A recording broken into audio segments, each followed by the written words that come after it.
Gone of arcades to the future of play, the classics will always have a guardian. I'm GRS, champion and protector of the classics. Game on! Game on.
In the background, neon in the air, 80s vibes, man, we didn't care.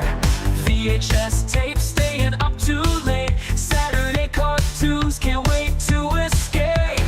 Dial-ups humming, we're hacking the code, back when everything was in upload mode. Atari, Commodore, pixels on screen, living in the future was more than a dream. It's time to kick it old school, turn the clocks back, break the rules. When the pixels pop and the world was cool, we're taking it back, that's how we roll and roll.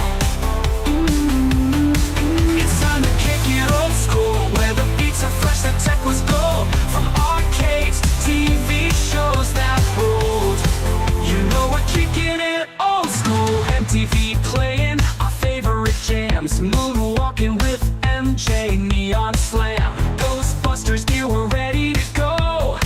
Chasing slasher scenes, fears in tow. Back to the future, hop in the DeLorean. Knight Rider cruising, man, there's no ignoring them. Battlestar Galactica, what a ride. Looney Tunes, antics, pure joy inside. Blockbusters ruled, we lined up for days. Video games booted up in the pixelated maze. Movie marathons and popcorn nights, we ruled the screen, living in the lights. It's time to kick it old school, turn the clocks back, break the rules. When the pixels pop and the world was cool, we're taking it back, that's how we roll, we roll. It's time to kick it old school, where the beats are fresh, the tech was gold. From arcades to TV shows that ruled, you know we're kicking it old school.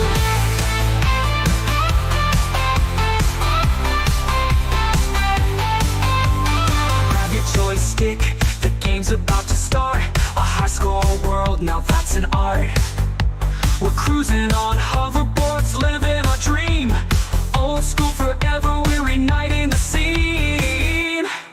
It's time to kick it old school, turn the clocks back, break the rules. When the pixels pop and the world was cool, we're taking it back,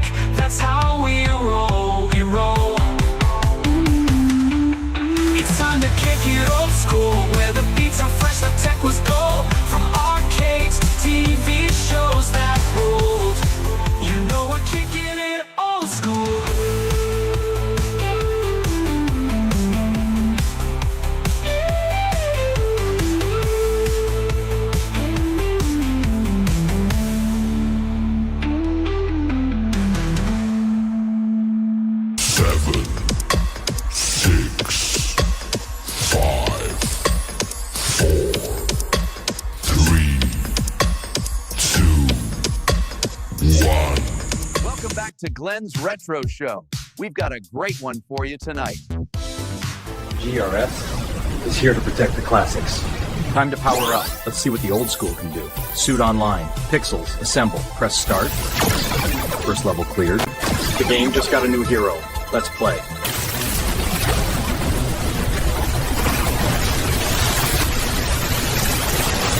Game on. Game on. You cannot stop the system. It is here to protect the classics. Wait! I need that! That's what she said. Game on. Well, all right, we are here again on another Friday. I want to thank all of you once again for joining me. We made it through another week of 2026. Now, a lot of stuff actually happened in the past couple of days. I have Brian here, by the way. We're going to talk to him in about 2 seconds. I know Kathleen Kennedy finally resigned. I don't know if Brian knows, but I'm very upset with Lucasfilm and Kathleen Kennedy. I'm glad she's gone. I don't know about you, but I thought the last Star Wars films were horrible. We're going to talk about that next week. We're going to talk about it next week. Tonight, we're going to talk with Brian.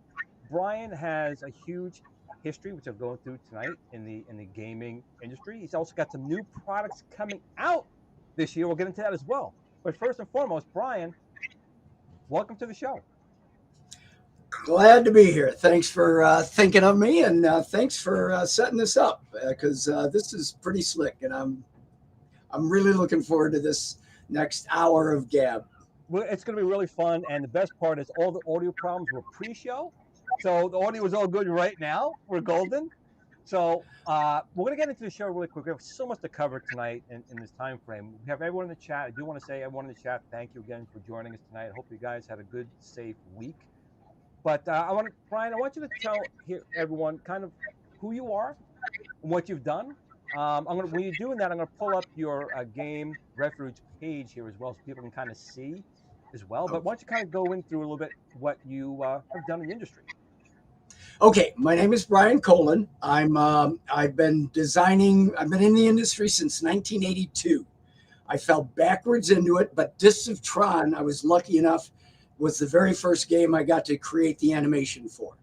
I was an international award-winning animated filmmaker before that. And from that very first game, I knew I had fallen backwards into the right place, because the ability to create animation, see it, work on it in the morning, see it in the afternoon, was just a wonderful place to be after working in film animation, where you got to send stuff away for weeks and months and get it back and then find the one mistake and start all over. And it was at a time in the industry, at least at Bally Midway, which is where I started, where management left us alone. And we were a small group, and we got to create games after game after game, and animators got to work on everything. So I'm working on Discs of Tron and finishing that, and I'm working on Spy Hunter and working on that, and I'm going on to make game after game after game, and I've worked on about 90 games. So I'm going to pause right here, because you said fill people in on what you've done. Let's just maybe hit a couple of them, okay? Because we don't have enough time to do 90. But my first game that I designed was a game called Zwacker. Well, no. Oh, geez. Sarge. I worked on Demo Derby. I worked on Sarge. I worked on Zwackery was a game that they first called me a designer. I became a designer kind of out of self-defense, and because I was working with everybody as an animator, and some guys were, I want to get this done and I want to make it great. And other guys were like, I'm going to do what I'm paid to do, and that's all I want to do. So, and as an animator, I only wanted to work on something that was going into production. I didn't want to spend weeks or months doing something that wasn't even going to test well. So you become a designer. My first game was Zwackery. My very next game that I designed was Rampage. And presumably many of you have heard of Rampage. After Rampage, I did Xenophobe. After Xenophobe, back with the same programmer I did Rampage with, I did Arch Rivals. We're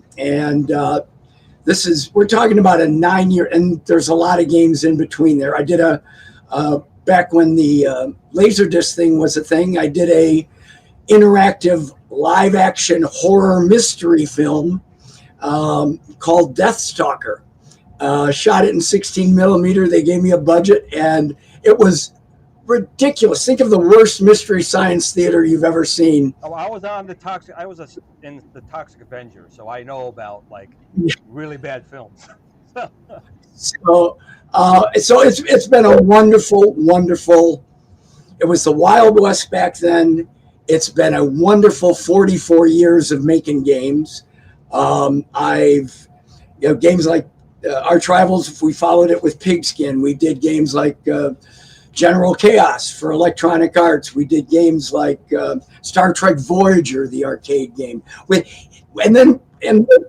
we became an independent company after leaving Bally Midway, we've done casino games. We've done corporate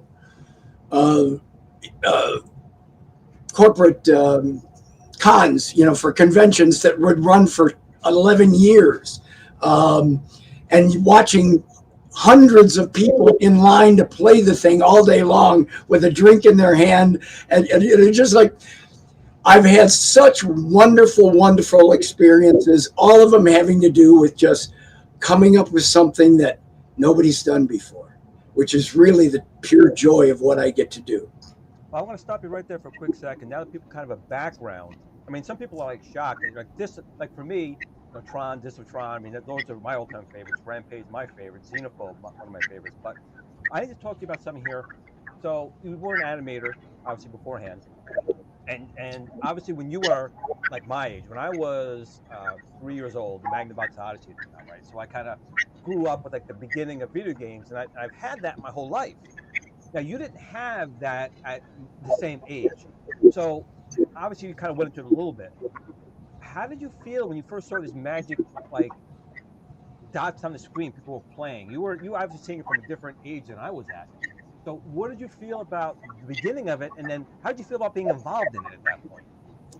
Well, it was my age. I'm a little older than you, I think. I was probably junior high when the Magnavox Odyssey came out, and that was neat. You actually, on your black and white TV, you put up a piece of acetate to make the Pong look like a tennis and actually, game. the depth of screens were better. It had to stick on the static. Right, and so video games weren't anything that really I thought of as a medium. I was making films in high school. I went to college for film. I won a number of international awards for an animated film I did, because I never really thought of myself as an artist, because art is serious and artists are I'm an artist, and this is, it's like, no, I'm a cartoonist. I draw for my own amusement.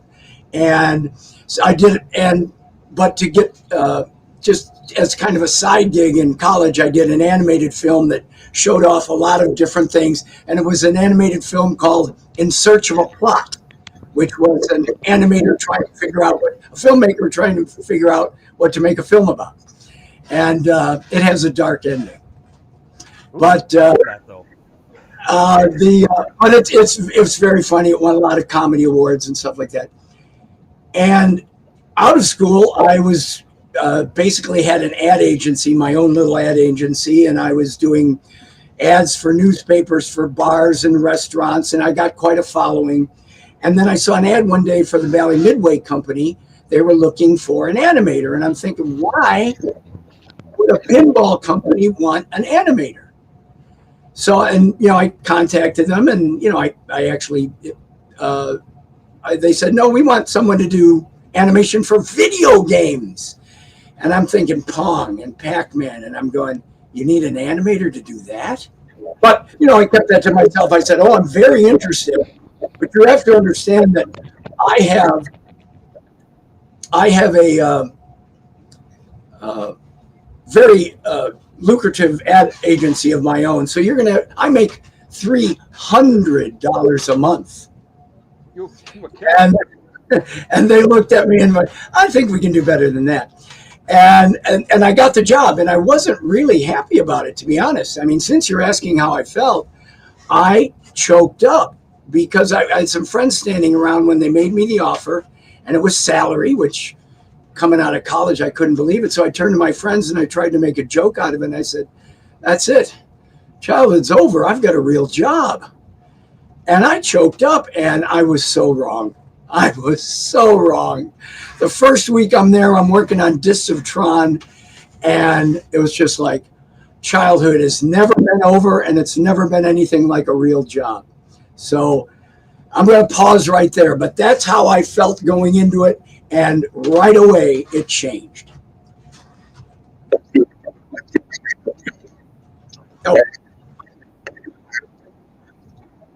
I can hear you fine. I was hearing something like someone falling down the stairs a minute ago, but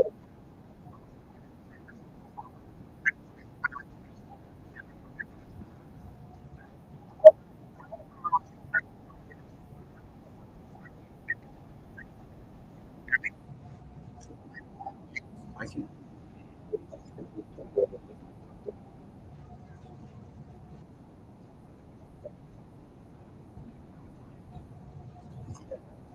I'm turning down the speakers on my end so that maybe that's interfering with something.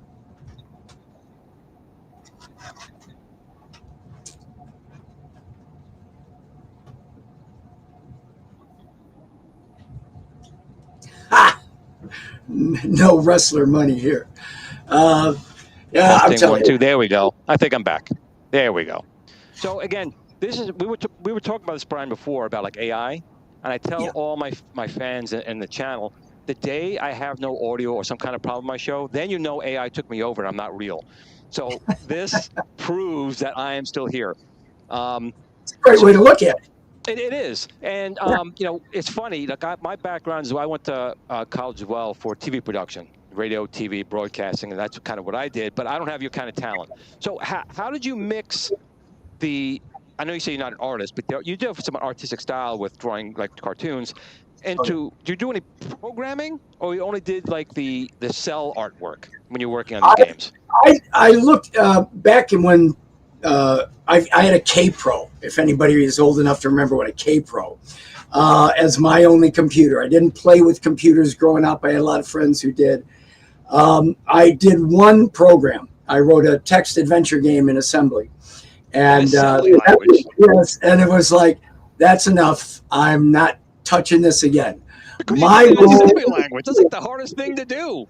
Well, back then it was the easiest. It was something that I could, you know, when I went to college, you were still punching holes in cards, okay, and bringing a stack of cards to the computer room and coming back days later to get. So the programming was not anything I ever wanted to do. Video games was not anything I thought about doing till I fell backwards into it. Once I got in there, though, and it's just us, programmers are thinking one way, I'm thinking one way. Programmers and artists don't speak the same language, so you have to interpret each other. And a lot of times game design becomes, for me anyway, it's almost combative sometimes. I mean, sometimes it's, but because I think it's A and I think it's B, but if you have mutual respect and ego's not there, and you're both thinking about what the player needs and what the player wants, eventually that back and forth get to that point where you both go, oh. And learning, for me, it was easier for me to learn how programmers think, and even not from that, what the hardware can do. Because a lot of the games I've made came out of someone telling me the hardware can't do this. And I'm going, there's got to be. Are you going to give us more money? No.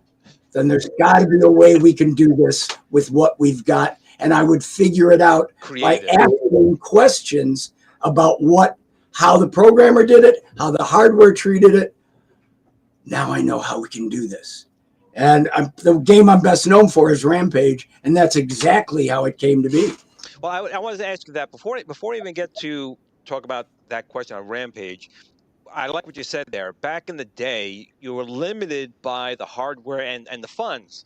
So you guys really had to be creative, figuring out or pushing the hardware what most people thought it couldn't do. And that's sometimes one of the most amazing things you see these games. And even like the old Atari 2600 now, they're still making it do things now that people like blows them away.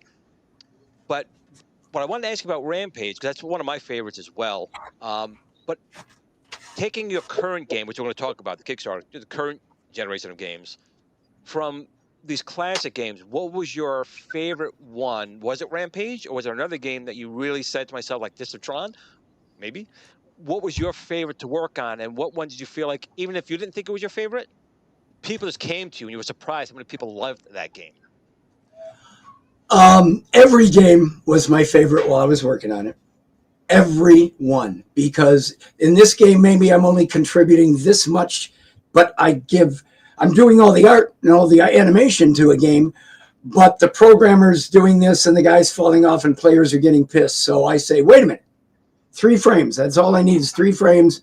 I'll do this when you get to the edge of the ring on Disc of Tron. That gives the player a chance to pull back. The game is better. It's easier. Now, I was never a skillful game player. So I was always very conscious of what can we do to make this more fun without making it more complex. Not even the complex part. What can we do to make it more fun so I can play it? Because I'm doing my art in the morning. I'm walking across the hall. I'm seeing it implemented, and then that back and forth.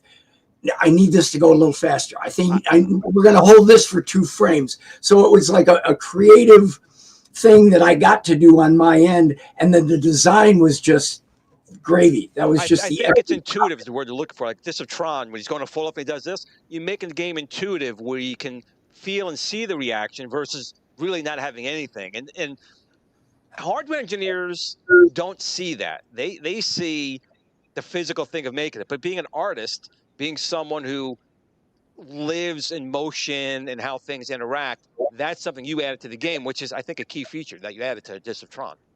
Well, and I came from filmmaking, and I was in filmmaking for one reason, to entertain people. I wanted to make them laugh. And I think probably my best known games are games where people laughed out loud at some point because of something I put in there. Stuff in Spy Hunter, some of the effects and how they worked, and even something is, you can cheat this game by just driving on the side of the road. So I'm like, okay, so we'll bring in a big, long limousine and have a guy stick a shotgun out the window and blow you away if you don't get off the side of the road.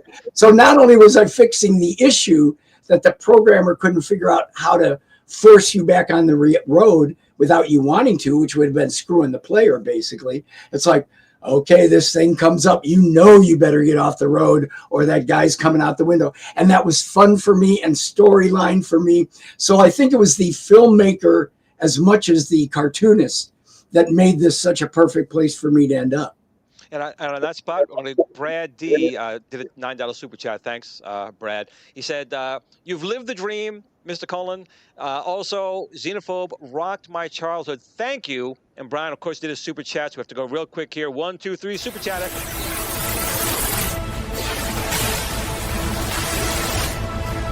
You are No, super you're just chat enjoying. star. Thank you. And we're back.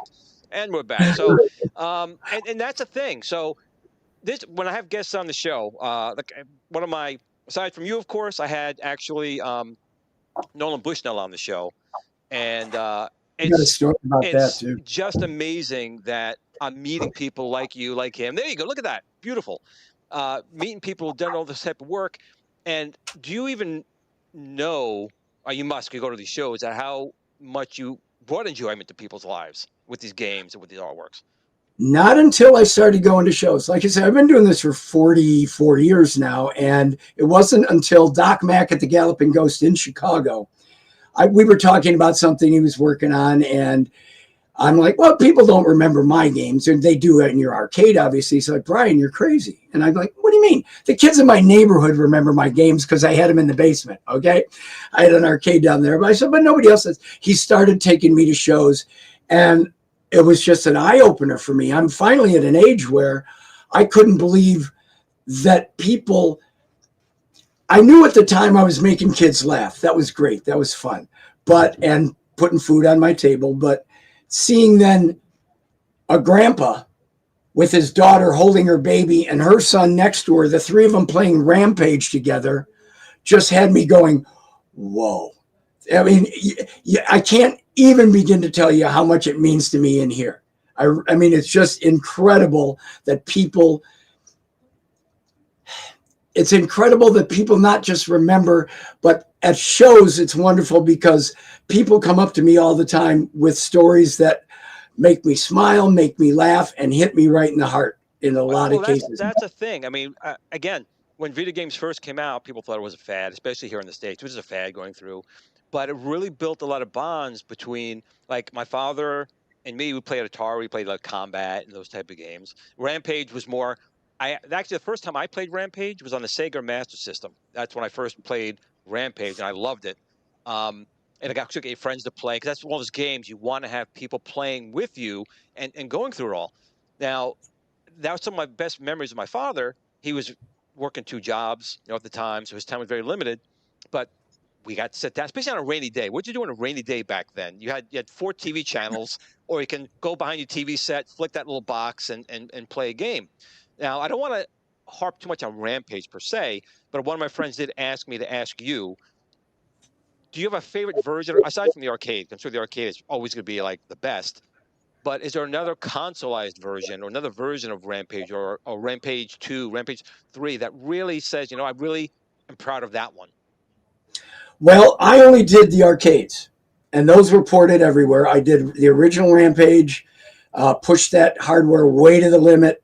10 years later, I was asked to do something that appealed to a broad audience. Jeff Nauman, the programmer on that and co-designer, we looked at each other and said, let's redo Rampage. So we did Rampage World Tour and hit a ton of stuff in there and ended up on the moon and just went crazy with it because we couldn't do everything we would have loved to do in the first one. Those are my 2 favorite versions. Bally Midway was great. They sent me every console version that came out, a copy. I have them all in storage. They're still in all the wrappers because I had the arcade games in my basement. So I'm afraid, other than saying, oh, this was my favorite, this was the best, somebody else did this box art, that one's really cool, and this one's neat, look, this is from the top down, or this one was done by a Mad Magazine artist, it's Arch Rivals, it's great. Other than that, I had nothing to do with the ports. And I wish I could say, hey, this one was a really good version, but I never played any of them. No, that's totally fair. Did you see the movie, or do you have any involvement with the Rampage? Which, again, there's only a couple of video game to movie transitions that were good. Like, I did like the original Mortal Kombat that came out in the 80s, but I absolutely loved the movie Rampage. Did you see it or have any involvement with that? Yes, and yes. Okay, well, here. Okay, let's do this. I brought these just in case. I just brought these just in case. When I first heard it was coming out, I, like everybody else, video game movie's going to stink. But I called Warner Brothers, said, I created the game. I know what's behind Scum Labs and the whole background. I can give you all this information. And I got the polite, don't call us, we'll call you. So a few years later, it hadn't come out when it said it was going to, but I saw The Rock attached. And I thought, okay, maybe this has a chance. And I never really believed it was going to be my game. It's silly and funny, all about, pulling the guy off the toilet and getting a face full of water. But, I thought, well, The Rock, that's got some clout to it. And someone casting in Chicago, who knew I was the designer, contacted me, would you like to be an extra? Doesn't get any cooler than that. So I'm running around Chicago at night in a wool suit. I was a businessman with a briefcase, running in the background along the river and in 98-degree weather, all weekend long. And then the assistant director came up and said, I hear you designed the game. Can we shoot a cameo? Doesn't get any better than that. So now I'm running away from the Sears Tower, Willis Tower, as if it's coming down on me with stuntmen running around me, following a camera car. And that was like, oh, okay, it doesn't get any better than this, until I get a call from the producer. He says, I've been wanting to talk to you for years now, and I can do so because you're my employee. You're an extra. You want to come down to the set and meet everybody and hang out during the last week of shooting? It doesn't get any better than that. Not really. I mean, they treated me like a king. I felt like a 5-year-old kid at the North Pole at Christmas time. showing me everything that was going on and getting to see, you know, the special effects and how they're happening in the airplane and then moving over here. And I was a little disappointed when I first got there because driving from this high class hotel, the limo takes me into a junkyard. And I'm thinking, oh, this is low budget, until it turns the corner and I see this huge pile of junk is made up of chicken wire and 2x4s. It's fake junk that they're fake buildings that are around me. And then all day long, The Rock and Naomi Harris were working on stuff. I'm getting to meet Jason Liles, who was the actor who the 3D people use to model after his movements. And he's up in a crane, and it's the end of the movie. And he's doing sign language literally with The Rock down below. That's how much accuracy they wanted, even though he was going to be CGI later. And it was marvelous. It was wonderful. And one of the producers called me over while The Rock was, and they were all filming one of the final scenes. And that picture I just showed, the producers and I were taking a picture, and all of a sudden I hear, stop, I got to be part of this. He comes running over. He was wonderful. Naomi Harris, they were wonderful. I'm hearing that, you know, as a kid, he used to ditch school to play the game. And he kept calling it, Brian, I'm working on your movie. And I was like, it's not my movie. Stop. You are so nice. And despite what that picture looks like, don't let it fool you. When you're standing next to that guy, he's 300 feet tall. I was just so much, my dimples reached the top of my head for about 3 months after doing that. So yes, I saw the movie. I liked the movie. They kept the heart in George, which was important to me because in the game, people were the monsters, and they didn't ask to be turned into monsters. They were the victims. And I love the fact that the movie took advantage of that. So I'm going to stop rambling. No, you're not rambling at all. I said that had to be more special than almost anything because you worked on this game and you all this came out of it. And that's how kind of I feel with the people I met like you coming on the show. That's kind of how I feel. I feel like royalty is here, and I had so many people reach out to me saying, you got to get Brian on, and you are very genuine as well. It's like you're very genuine. You talk. Oh, I think that very much. Yeah, no, I think. I do too. I got people sucking all over the place. But I got to say, I really enjoyed Rampage, the movie. It's one of those things where I was like, again, so many movies came out and they sucked. Video game transitions to theaters don't do well. But that was one that they did a good job. And I agree with you on the characters. Yeah. George, I did feel bad for the wolf though as well. I felt like he got the raw deal, but the alligator I didn't care too much. He was nasty anyway. But the if you don't mind, one more anecdote there at the premiere. Then I'm sitting with my wife in a star-studded room, and I am grinning ear to ear, and we're getting close to the end of the movie where, you know, I know the building about to come down, and I'm sitting there going, okay, here it comes, here it comes, here it comes. At the after party, the first thing the producer says to me is, sorry, Brian, Warner came in 3 weeks ago and you ended up on the cutting room floor. But I'm still there in the background in little places. So yeah, but the same thing happened to me in Toxic Avenger Part 2. But when it was on the Sci-Fi Channel doing Trauma Week, all the trauma movies, and they couldn't show the really gross stuff. So my scenes got put back in on the Sci-Fi Channel. I'm like, oh, at least I'm on TV. I got on. Oh, all right, there you go. So it is what it is. Now, yeah. Let's move a little bit more into the modern age. So you actually are still making games. You still haven't stopped. So tell us a little bit about what you're working on now. Yeah, I think you have a Kickstarter going to be starting up soon. I'm going to pull that up over here. You want to tell us a little bit about that? Yeah. As I mentioned, General Chaos. I've been working at Bally Midway, and then after Williams bought us, the new Williams Bally Midway for about 10 years, and EA wanted me to come work for them, and I couldn't do that. I didn't want to move to California. I love to visit it, but I had a nice place in the countryside in Illinois, and finally they said, well, what if we give you the money to start your own company? Okay. Really? Yes. So General Chaos was the first game we did for them.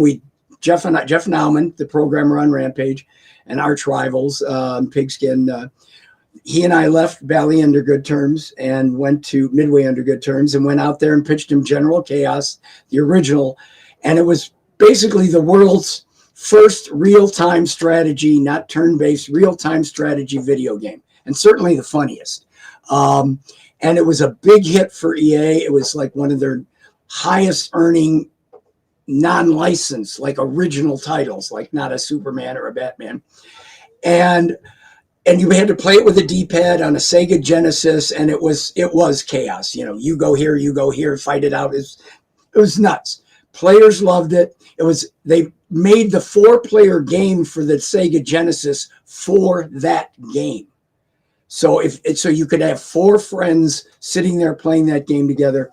And of all the games I'm known for, I always got more email asking for a new General Chaos than anything I've ever done. So there's going to be a fairly... Do you want the lead up? Yeah, let's give the lead up. What the heck? Do it. 12 years ago, I decided the time is right. I can do everything I wanted to do. I can make this happen. I can make this happen. These guys, the controls can be so much easier and more intuitive and do the old stuff and this new stuff. This is going to be great. I announced to the world, we are doing General Chaos 2, started a Kickstarter, got on a plane going out to see Kamal and the Indoor Kids as my first multi-city podcast trip.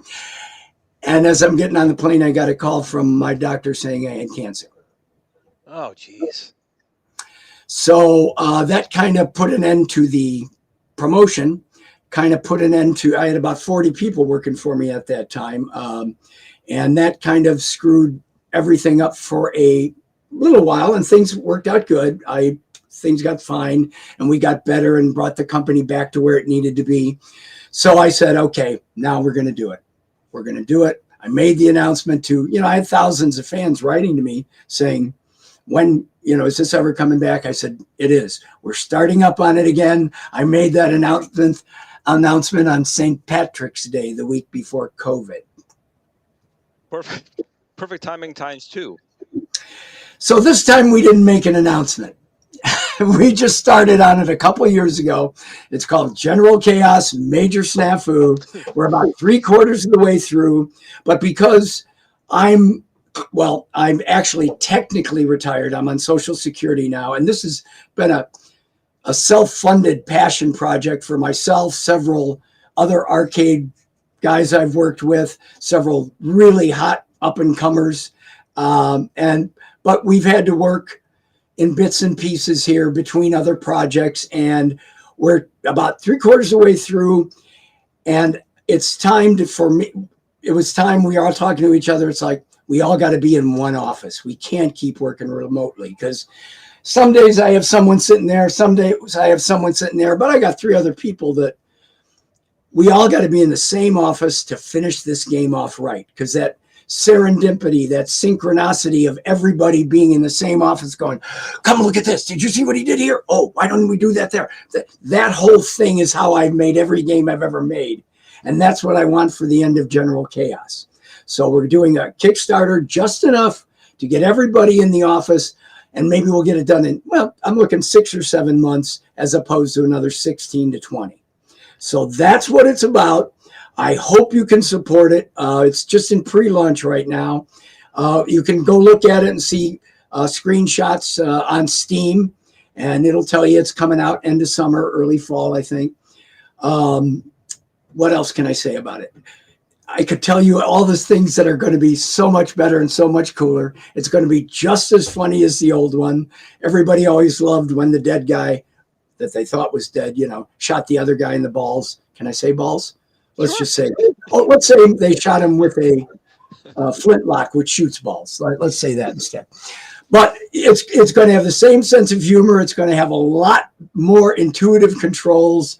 Not only can you do the you go here, you go here, you can go, you go here, then here, then here, then here. You can set all your guys up, and then you can grab any one of them and take possession, because fighting is so much more fun when you're pulling the trigger. It's so much, that's what fighting is all about. Battles is that nice up close and personal feeling you get as you're actually shooting the flamethrower. So I'm very excited about it. Forgive me if I am rambling again. Not at all. And I've got some great arcade talent, and voice actor talent coming in that are joining us on, have have already come in and are joining us on this. Tim Kitzrow, Mr. Boom Shakalaka, NBA Jam, General Chaos, General Havoc, Major Snafu, and Major Fubar are going to be played by Isaac Wells, who's a Skeletor these days and has done other game stuff. He's going to be one of the characters. I've got some great talent coming in on that side, in addition to the talent I've got working on the programming and art side. All right, I'm going to take a breath. It's a big difference. Two things. First of all, it's a big difference when it's a labor of love. When you really love what you're doing and the game you're working on, that's when a lot of extra special, like I said, special details get put into the game. But I want to switch back to something real quick. As far as the cancer, first of all, I'm really sorry about that. Are you okay? Was that you? Yeah, no, I'm okay. All is good. All is good. It's been 10 years now, or over 10 years, maybe even 12, since it was first. It was a tough time at that time because I had a client who I had a 3-year project that my office. Normally, my office over the years has been between 8 to 16 people. Is Rampage. When Jeff and I and Mikey Bartlow, the sound guy, did Rampage, there were 3 of us. It took 9 months. Rampage World Tour took about 11 months, but it took 16 people. There were like 6 programmers and a couple sound guys and 7 or 8 artists. So as the games get bigger, the teams get bigger. I had a team of about 40 people when I got cancer, and that game, the client pulled his game out of the United States for reasons of his own after I got cancer. So it was a really tough time for the business and for me personally, but all is good. I assure you, all is good. That's really good to hear. I'm just pulling up real quick on Steam.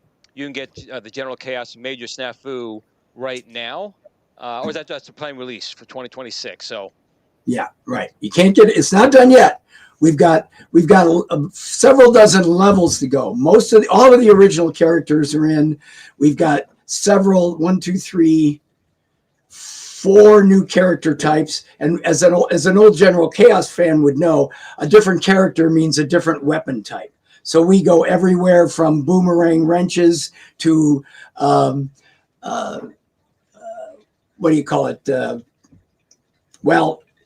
One of my friends calls it a death ray, but if you think of a steampunk death ray, another guy's got different type of machine guns. He's got stuff that falls out of any movie I see. Always goes up here. If you saw Snatch or Lock, Stock, and Two Smoking Barrels, some of the weapons that are coming into this thing that give you a variety of things to do, and now you've got much more control over the players too. They're smarter. Not only can you control them better, they'll take cover if you tell them to. They'll crawl through the bushes. They will, and then the environments are bigger, but they're just as fast. Because as old as I am, and Magnavox Odyssey. Yeah. Back in the day, I loved war games, but they were, I think, the Avalon Hill, where you had 300 little cardboard pieces, and it took you 5.5 hours to break them out, and then 3 more hours to get to the point where you had your first battle. The whole point of the week I joined the industry and was working on Discs of Tron, first thing I thought was, I could do a war game where you can get straight to the battle. And that's why I've always worked on games. My preference was always working on games like Arch Rivals, like Pigskin, and others that I did, where you're controlling more than one character. Because in my mind, I always wanted to do that game where I've got the army, I know what to do with them. Now I just got to move them all and see if I can take over. And it's a multiplayer game. I got to point that out. It's a multiplayer game. You can play one player, of course, but how many players is yet to be seen. But you can play 1 player, 2 player, probably 4, and as long as we can get it finished without a lag time, maybe as many as 10. In just the same battle. Well, that's my next question. So it's obviously for PC on Steam. Yes. Will it be coming to regular normal consoles, or is it really just a PC level game because of that multiplayer part? That's an excellent business question. I'm a game designer, and this is my company, so don't assume I know what I'm doing on the business side at all. My money guy wants to do this. My team wants to do this. My goal is to get the game finished and out there. And there is a big publisher that has a right of first offer, first refusal. And we are talking to a PlayStation developer who wants to make it a stretch goal in the Kickstarter. And he said he could do either stretch PlayStation or Switch or both. But again, I'm more concerned with getting the PC game, and that goes well. The sky's the limit. Because like I said, every hit game I've ever had has been for one system, the arcade. So I'm fine with that. So you're working on the PC Steam version. That's your baby. But you are open to other people porting it if necessary to other systems. Absolutely. And like I say, whether that happens internally or just someone coming afterwards and saying we want to do it, I'll let the guys on the business side of GameRefuge deal with that. I just want to get the game done. Now, I know you haven't even got this one out the door yet. I know that. But is there still anything you said, I got to get this other idea out. I got to make this other type of game. You don't have to tell me what it is, but do you still have other stuff you still want to do after this game, or even a part 3? But is there something you say, you know what, there's this big game in the back of my mind I've been wanting to do for years, and now's the time? Well, odd that you I guess it's reasonable that you ask that, because you ask good questions. Yes, I currently, I designed a game, a tabletop game that is unlike anything anybody's ever seen. And because I'm not a business guy, I never knew quite what to do with it.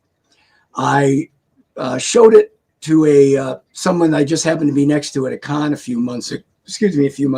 Now, you mean like a con is in a show, not a con is like you're screwing someone over con?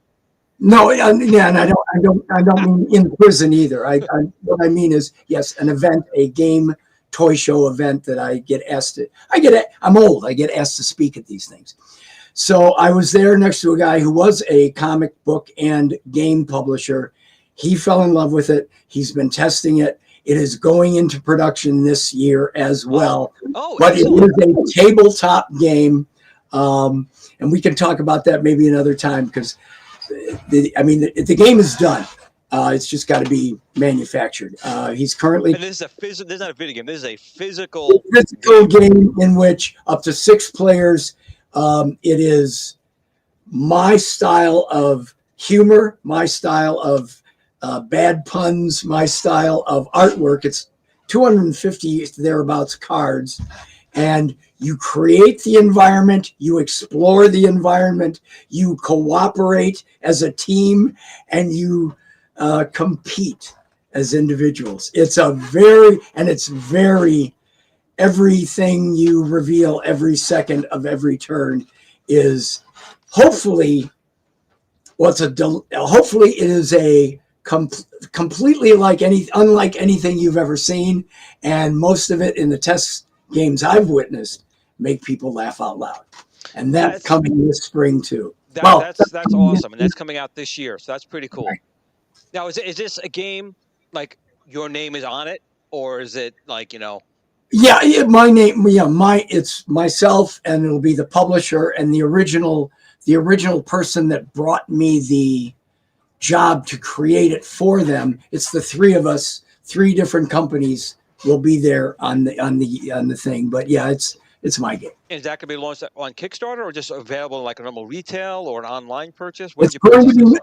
I don't know. It's all up to the publisher. Gotcha. I don't know how he does stuff. But we're talking about different options there, but he's taking care of it all. So, and again, I'm letting someone who knows their business, because I've been lucky. I've been more than lucky. I've been blessed. My employers all through the years, my clients through the years, they always took care of the business side of things. And maybe they gave me the restrictions, which half the time that gave me the inspiration to push against. They always handle the business side. It's only like something like this that I'm doing with General Chaos, where I'm going, oh, wow, that was a lot I should have paid attention to, but didn't. Well, they allowed you to be creative, and that's where you want to focus. And I totally get that. Real quick, we did get a super chat. I want to mention this again. You also have a couple of pages on Facebook. You have the Game Refuge Inc., which I did put a link down in the chat if you guys are on Facebook. You can check out that. And he's also got the General Chaos, which I'll put down as well, fan page also on Facebook. And while people take a look at those links, we did get a super chat here from Tim6, or Tim D6. Tim, let's call it Tim. Fantastic show. Love Brian's passion. And we have to give another super chat for that. So hold on. We got to go back to super chats here. And Brian, you just have to sit and relax. You don't have to do anything. Hold on 1 second here. We have to go to the super chats. And we're going to go to this one right here. Stay behind me, friends. No pixel left behind. You are super chat star. Thank you. And that's probably the scariest looking super chat I think I've ever AI created. Again, Brian and I were talking a little bit before the show about like AI and how it can do some really amazing things. It can do some amazing things, but both of us agreed it's also a little more than a little bit scary on what potentially it could do.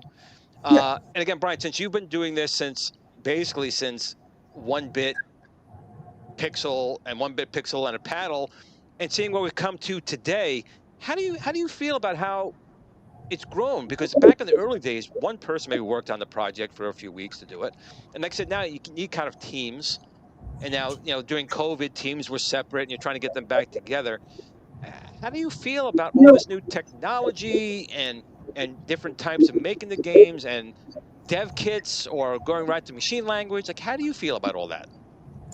Well, a lot of it for me goes back to what I was talking about, making sure I want to get this team back together. Because even though the tools are out there for creative people, especially if they know how to use them and use them well and understand.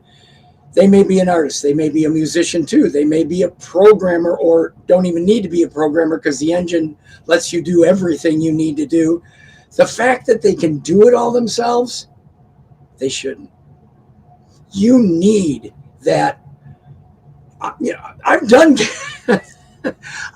games where, because I'd had a couple successes under my belt or done, other team members would say, okay, yeah, no, that sounds good. Whatever you want to do, whatever you want to do. And, I did a game called, I'm digressing, aren't I? I'm going to stop that thought. What I mean to say is the team effort of getting the feedback, honest feedback with mutual respect does so much more to bring it from, hey, this is something that I want to do that I think is going to be fun. And it might be for you. And if you're lucky, it's going to be fun for some other people. But having someone go, but right there, why are you doing that? And why aren't you doing this? Well, here's it. And that back and forth is so important. And I feel like a lot of things that are being done with AI can be fine if they're done with people involved and not leaving the decisions up to, okay, this computer program is going to take all these formulas and decide this is what it's going to do. That may work out fine for something where something doesn't matter.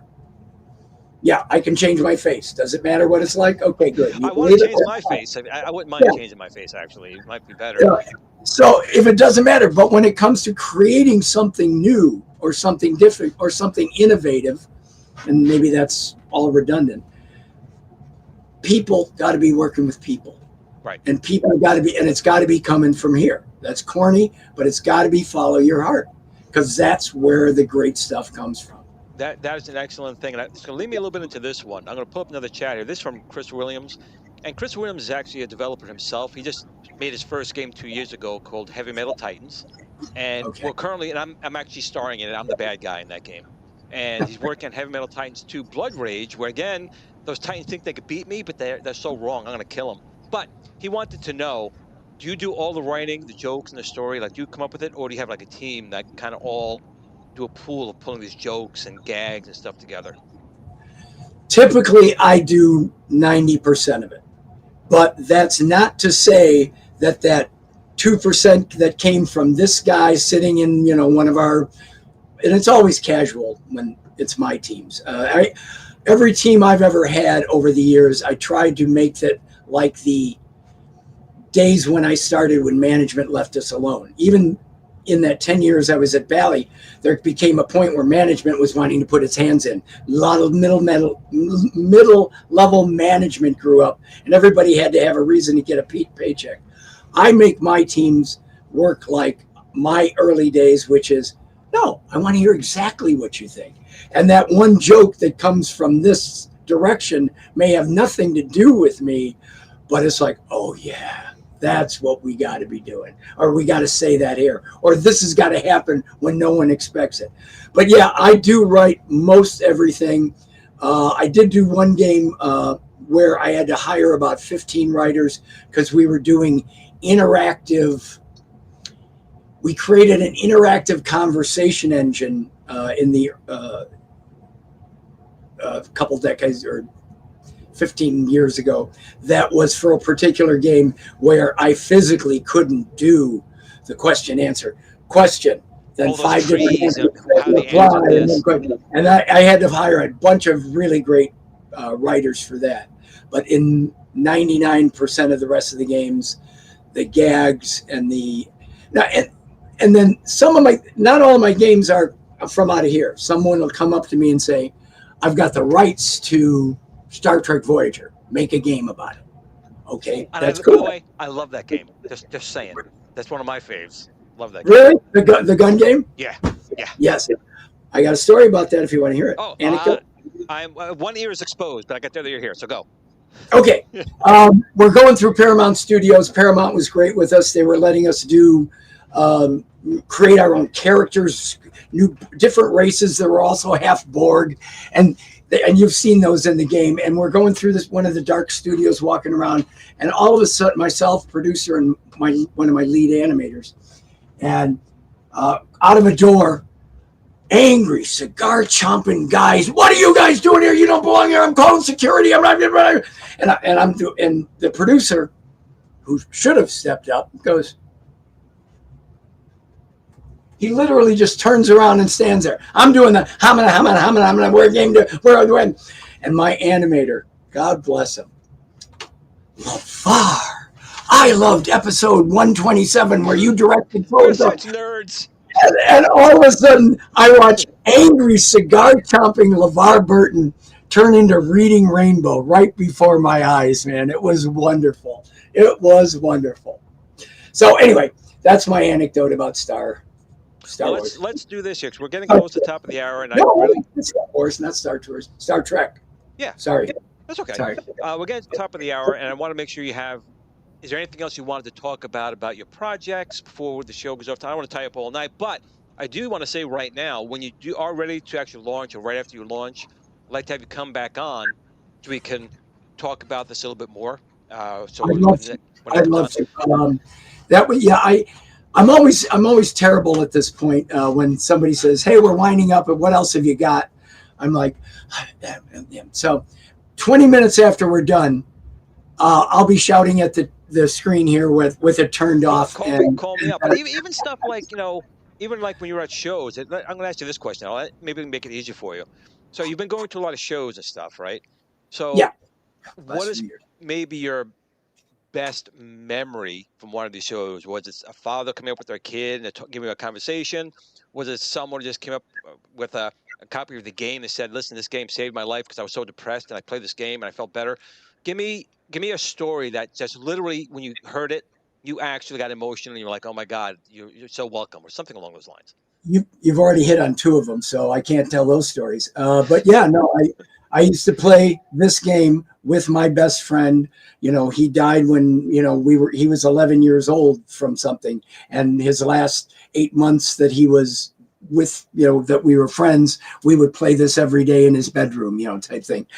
Those kind of stories. Mothers come up to me. I was at a show a few weeks ago and a mom came up to me, and I've been doing shows now for about 5-6 years or more, maybe more, since Doc introduced me to doing them. And she comes up with this young man who's towers over about right here. And she comes up and goes, Brian, could we take a picture? We met you at this event, a few years back. And I said, oh yeah, of course, everybody I don't do charge for pictures. I don't sign for autographs. I'm not an actual celebrity. I'm just a very lucky guy. And she brings me back. And then when we're standing there and her husband's taking the picture, she says, and here was us last time. And the kid was waist high on her.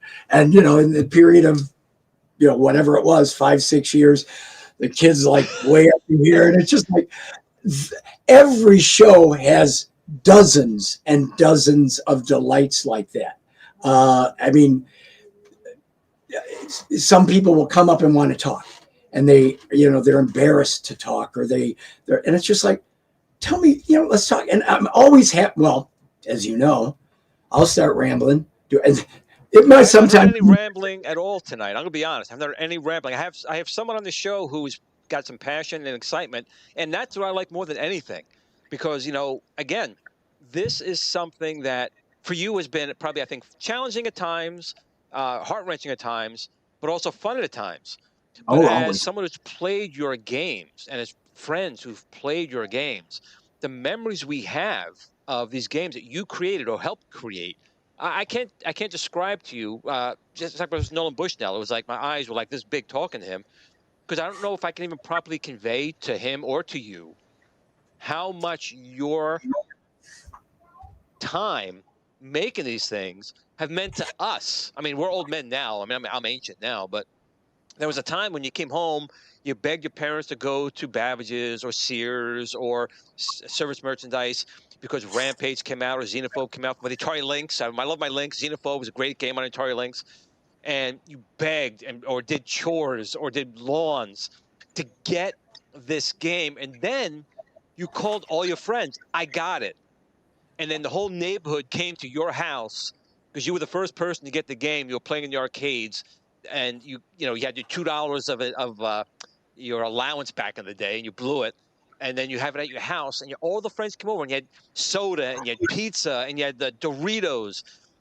Those are memories that I'm going to tell you right now, Brian, that are burned in our heads as an amazing time that we're trying to relive now. And that's why having you on the show is special to me. And I have the Rampage playing below you right now on the screen.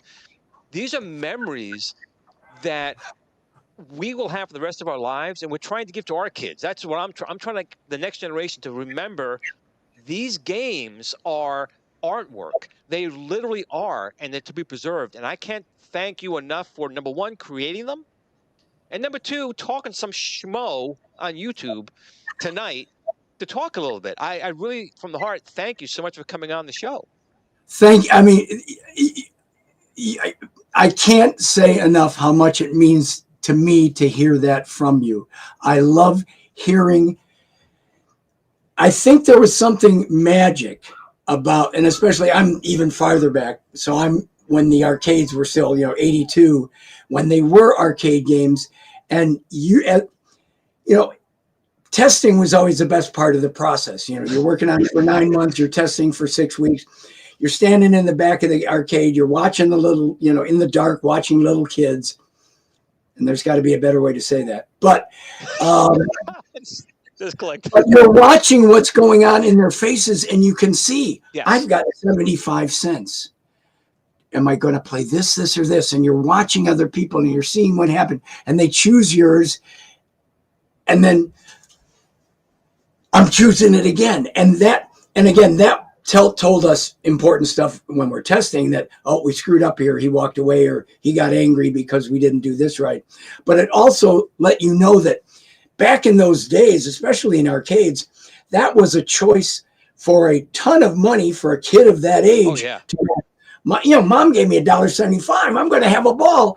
And when a third of it goes into your game, wow, that felt so good then. And it feels even better now to hear people remember it fondly.